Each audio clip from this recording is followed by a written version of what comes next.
Ndugu zangu wapendwa, kwenye haya maisha bwana, kuna kitu kimoja tu ambacho waga ni kitu kikubwa na ni kitu kigumu kwa mtu yeyote yule, hasa kwa wale wanaotokea mazingira magumu. Jamani, tuna ndugu wale ambao yani ikitokea kwa mfano una shida hawatokujua. Yani umwambie sijui naomba nimsaidie hivi na hivi, hawakujui.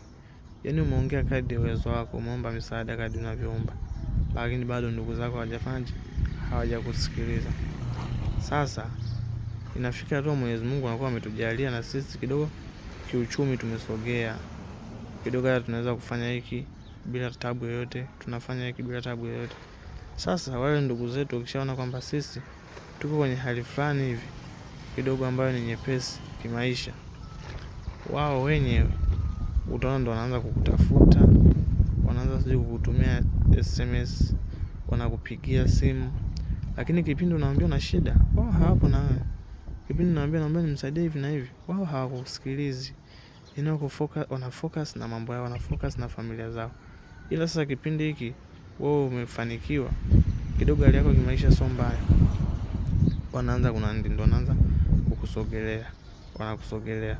Lakini hawakumbuki kipindi wewe uko na shida. Walikataa kukusaidia.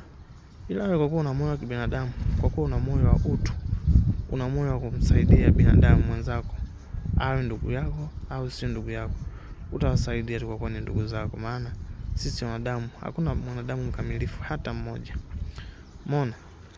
Kwa hiyo tu ukipata nafasi, umejipata kidogo yani hali yako sio mbaya sana kimaisha, wewe wasaidie.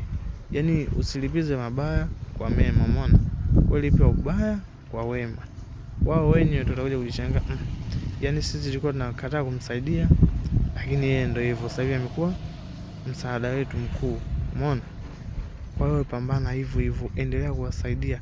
Nafsi zao ziwasute tena ili inapotokea shida kwa upande mwingine, hata kama itakuwa sio kwa upande wako, wajifunze ya kwamba hivi muda huu inabidi tumsaidie huyu. Mwenyezi Mungu anaweza kaja kumsaidia, akaja kutusaidia na sisi. Kwa hiyo maisha yanaga fumula maalum. Maisha yanaweza kutoka mbele kwenda nyuma, yanaweza kaenda mbele kurudi nyuma.